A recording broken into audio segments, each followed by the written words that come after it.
और उस पड़ोसी के घर से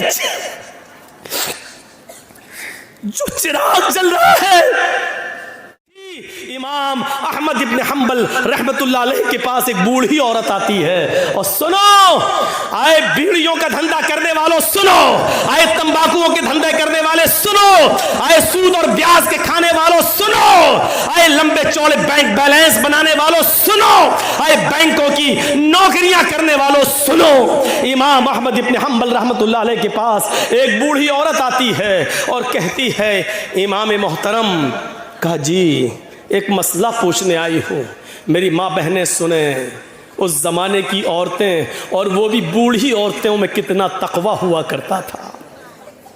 कहा इमाम साहब मैं चरखा चलाती हूँ, चरखा तो जानते हैं ना, मैं चरखा चलाती हूँ, दूसरे लोग अपना सूत दे जाते हैं धागा, मैं उसको बना के फिराती हूँ और उनसे मजदूरी लेती हूँ, कभी दिन में और कभी ओवर टाइम करती हूँ तो रात में भी चलाती हूँ। मैं चिराग जलाकर मैं चरखा चलाती हूँ, जब मेरे पास तेल होता है तो मैं चिराग अपना जलाती हूँ और सूत फिराती हूँ। इमाम साहब उसकी मजदूरी में लेती हूँ। कहा इसमें बुराई क्या है? कहा मैं ये नहीं पूछने आई हूँ कि बुराई क्या है, मैं ये पूछने आई हूँ कि कभी कभी मेरे पास चिराग जलाने के लिए तेल नहीं होता है। अच्छा तो मैं सोने के लिए बिस्तर पर जाना चाहती हूँ, लेकिन देखती हूँ कि पड़ोसी के घर में चिराग जल रहा है और उसके घर के चिराग की रोशनी मेरे आंगन में आ रही है। मैं अपना चरखा लेकर उस आंगन में बैठ जाऊं और उस पड़ोसी के घर से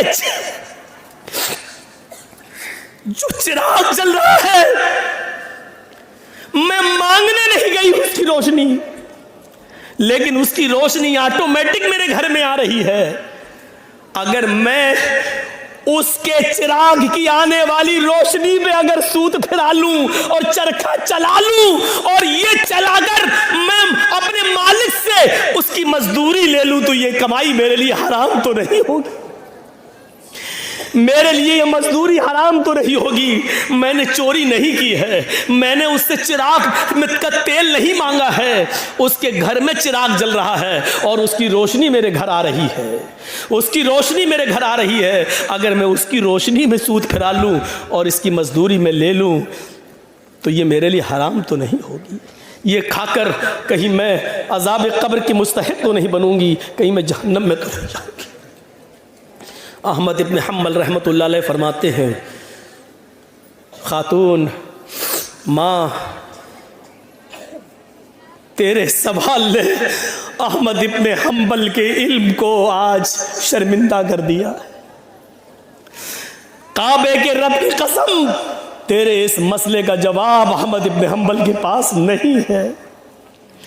कहने लगी, इमाम साहब फिर आपसे बड़ा आलिम इस बस्ती में कोई है ही नहीं, फिर मैं ये किससे मसला पूछूं?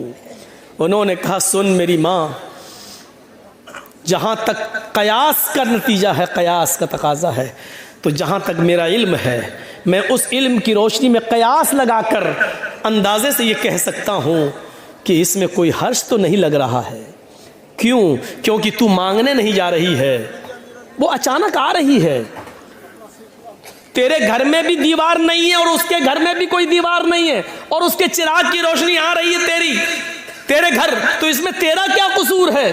बज़ाहिर तो इसमें कोई बुराई नहीं लग रही है, लेकिन अगर तुम्हारा दिल आमादा नहीं है तो मेरी माँ इससे भी बच जाओ तो बेहतर है, इससे भी परहेज कर लो तो बेहतर है, इससे भी, क्योंकि वो है तो दूसरे ही की रोशनी, है तो दूसरे ही की रोशनी। बहरहाल अगर तुम इससे भी परहेज कर लो तो ये ज़्यादा बेहतर है तुम्हारे।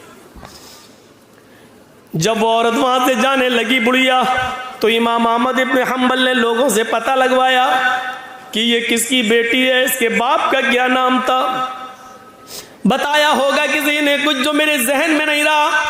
अहमद इब्न हम्बल फरमाते हैं कि आज के ज़माने में ऐसी बूढ़ी औरतें मौजूद हैं, ज़रूर इसका बाप कोई आलिम कुरान होगा, आलिम हदीस होगा, क्योंकि ऐसी तरबियत अपनी औलाद के अंदर कोई बड़ा आलिम ही पैदा कर सकता है। बुढ़ापे की इस दहलीज पर पहुंचकर भी इस औरत की हालत यह है, इस बुढ़िया की हालत यह है कि पड़ोस से आने वाली रोशनी में भी, उस चिराग की रोशनी में भी चरखा चलाने के बारे में सोच रही है कि ये चरखा चलाएंगे तो ये कमाई मेरे लिए हलाल होगी या हराम।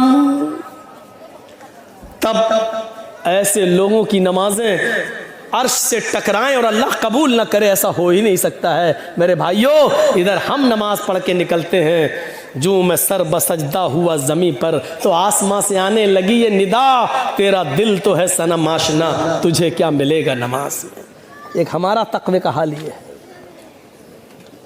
एक हमारी परहेजगारी का हाल यह है कि यहां से निकले नमाज पढ़ के, मालिकी यौमिद्दीन, तू कयामत के दिन का पूरा पूरा मालिक है। इय्याका नअबुदु व इय्याका नस्तईन, तेरी ही इबादत करते हैं, तुझसे ही मदद मांगते हैं। इहदिनस सिरातल मुस्तकीम, जो सीधा रास्ता उस पे चला और तमाम बुरे रास्तों से बचा ले। यहां ये दुआ मांग के हटे, सलामु अलैकुम व रहमतुल्लाह, सलामु अलैकुम व रहमतुल्लाह, जैसी सलाम फेरा और मस्जिद के बाहर निकलते ही जेब में बीड़ी रखी है, निकाली और माचिस जलाई और सूरह दुखान की तिलावत शुरू, धुआं धक्कड़ शुरू। अभी 10 मिनट भी नहीं हुए ये कहते हुए कि इहदिनस सिरातल मुस्तकीम, आय अल्लाह हमको सीधे रास्ते पे चला, आय अल्लाह गंदे और गलत रास्तों से हमारी हिफाजत फरमा। अभी ये दुआ मांगे हुए 10 मिनट भी नहीं हुए और यहाँ आकर ये है हमारी इबादतों का और हमारी नमाजों का हाल। मेरे भाइयों, जायजा लो, इमाम अहमद इब्न हम्बल के पास जो बूढ़ी औरत आती है, उस औरत के सवाल से जरा इबरत हासिल करो कि हमारी इबादतें अल्लाह के यहाँ कबूल हो भी रही होंगी या नहीं हो रही होंगी। सोचो तो सही, गौर तो करो। मेरे भाइयों, यहां आदि इब्ने उमैर है, जंग बदर में गिरफ्तार करके लाए जाते हैं। आदि इब्ने उमैर है, गिरफ्तार करके लाए जाते हैं, पकड़ के लाए जाते हैं, पैरों में बेड़ियां डाल दी जाती हैं। ये आदि इब्ने उमैर मुसाब इब्ने उमैर के भाई हैं, भाई मोमिन है और आदि काफिर है। मुसाब सहाबी और आदि काफिर, दोनों भाई हैं, सगे भाई हैं। अल्लाह के नबी सल्लल्लाहु अलैहि वसल्लम ने फरमाया कि जो गिरफ्तार करके काफिर लाए गए उनके पैरों में बेड़ियां डाल दो। आदि के पैरों में जब बेड़ियां डाली जाने लगी तो मुसाब इब्ने उमैर वहीं खड़े हो गए और जो उनके पैरों में बेड़ियां डाल रहा था सहाबी, आदि इब्ने उमैर के पैरों में वहीं खड़े होकर मुसाब इब्ने उमैर कहने लगे, आए सहाबी अपने दोस्त से, आए दोस्त इसके पैरों में बेड़ियां जरा टाइट डालो, यहां से कस दो, मैं इसको अच्छी तरीके से जानता हूं, ये लॉक तोड़ने में, जंजीर तोड़ने में बड़ा माहिर है, यहां से टाइट कर दो वरना ये तोड़ के भाग जाएगा। जब मुसाब इब्ने उमैर ये कह रहे थे कि इसके पैरों में यहां से टाइट करो, यहां से टाइट करो, यहां से लॉक लगाओ, तो आदि इब्ने उमैर को इतना गुस्सा आ रहा था कि मारे गुस्से के आदि चीख पड़ा, आए मुसाब तुझे शर्म आनी चाहिए, तू उसी उमैर का बेटा है जिसका बेटा मैं हूं, तेरी रगों में उसी बाप का खून दौड़ रहा है जिसका खून हमारी रगों में दौड़ रहा है, लेकिन आज तुझे भाई कहते हुए शर्म आ रही है। तेरी गैरत कैसे गवारा कर रही है कि तेरी आंखों के सामने तेरे सगे भाई के पैरों में बेड़ियां डाली जा रही हैं और तू देख रहा है खड़े होकर, और देख ही नहीं रहा है बल्कि मशवरा दे रहा है कि यहां से टाइट करो। थूकता हूं तुझ पर, भाई कहते हुए शर्म आती है तुझे। इधर मुसाब इब्ने उमैर कहते हैं चुप, खामोश, तू भाई है मेरा? नहीं, तू मेरा भाई नहीं है। आदि कहता है क्या उमैर तेरा बाप नहीं है? क्या मेरी मां तेरी मां नहीं है? क्या उमैर का खून तेरी रगों में नहीं दौड़ रहा है? क्या मेरी मां का दूध तेरी रगों में खून बनकर नहीं दौड़ रहा है? जवाब दिया, उमैर मेरा बाप है, ये सच है। तेरी माँ मेरी माँ है, ये सच है। तूने और मैंने एक ही माँ का दूध पिया है, ये भी सच है। तेरी और मेरी रगों में एक ही बाप का खून दौड़ रहा है, ये भी सच है। लेकिन ये सच नहीं है कि तू मेरा भाई है। जानता है मेरा भाई कौन है? अदी ने कहा, फिर कौन है अगर मैं तेरा भाई नहीं हूं? मेरा भाई वो है जो तेरे पैरों में बेड़ियां डाल रहा है? ये तेरा भाई है? हाँ, इसलिए कि मेरे भाई ने कलमा पढ़ा है, अशहदु अल्ला इलाहा इल्लल्लाह व अशहदु अन्ना मुहम्मदन अब्दुहु व रसूलुहु। बुखारी शरीफ की हदीस के इस वाक़े से हमें यह पता चलता है मेरे भाइयों कि इस्लाम लाने के बाद, ईमान कलमा पढ़ने के बाद, ला इलाहा इल्लल्लाह मुहम्मदुर रसूलुल्लाह का इकरार करने के बाद, इस्लामी रिश्ते से कलमे की बुनियाद पर अपने एक साथी की जो इज्जत होती है, वो फिर सगा भाई भी वो दर्जा नहीं रखता है। क्या जवाब दिया? खूनी रिश्ते को कुर्बान कर दूंगा, लेकिन कलमे की बुनियाद पर ये मेरा भाई है, इस रिश्ते को मैं कुर्बान नहीं करूंगा। आए आदि, तू मेरा भाई नहीं, मेरा भाई वो है जो मेरे पैरों में बेड़ियां डाल रहा है, इसलिए कि इसने कलमा पढ़ा है, अशहदु अल्ला इलाहा इल्लल्लाह व अशहदु अन्ना मुहम्मदन अब्दुहु व रसूल। इस कलमे की बुनियाद पर ये मेरा भाई है, तू भाई नहीं है। ये होता है इस्लामी रिश्ता।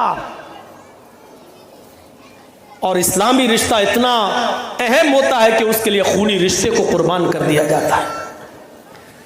अरे कम से कम उतना ही करो जो अपने लिए पसंद करो, वो अपने भाई के लिए पसंद, अपने मुसलमान भाई के लिए पसंद कर लो, यही काफी। इतना ही करो। आज के जमाने में सईद इब्ने जुबैर को हज्जाज इब्ने यूसुफ की पुलिस ढूंढ रही थी। सईद इब्ने जुबैर को हज्जाज इब्ने यूसुफ की पुलिस ढूंढ रही थी। हुक्म था उसको पकड़कर जिंदा मेरे पास लाओ, उसको कत्ल किया जाएगा। सईद इब्ने जुबैर बड़े नेक आदमी थे, लेकिन हज्जाज इब्ने यूसुफ ने बड़े नेक लोगों को ही कत्ल किया है। एक एक करके न जाने कितने सहाबा को उसने कत्ल किया है। हज्जाज इब्ने यूसुफ ने सईद इब्ने जुबैर को पुलिस ढूंढ रही थी, पुलिस तलाश कर रही थी, लेकिन सईद इब्ने जुबैर किसी के हाथ नहीं लग रहे थे। रात को वो बहुत सी दूरी तय करके हज्जाज इब्ने यूसुफ की सल्तनत से निकलना चाह रहे थे, उसके मुल्क से बाहर भागने की कोशिश कर रहे थे ताकि मेरी जान बच जाए। लेकिन रात का वक्त था, अंधेरे में फायदा उठाकर वो जाया करते थे, और जब सुबह होती थी तो कहीं पनाह ले लिया करते थे ताकि हज्जाज इब्ने यूसुफ की पुलिस हमको न पकड़ ले। एक दिन रात को इशा की नमाज के बाद किसी मुसलमान के घर वो खाना खाने के लिए रुके थे, और मुसलमानों ही में से किसी ने जासूसी कर दी। हज्जाज इब्ने यूसुफ की पुलिस को बता दिया कि सईद इब्ने जुबैर फला आदमी के घर रुके हुए हैं, और रात का हिस्सा गुजरने के बाद वो इस घर से निकलेंगे और वो फिर भागेंगे। हज्जाज इब्ने यूसुफ की पुलिस आती है और इशा की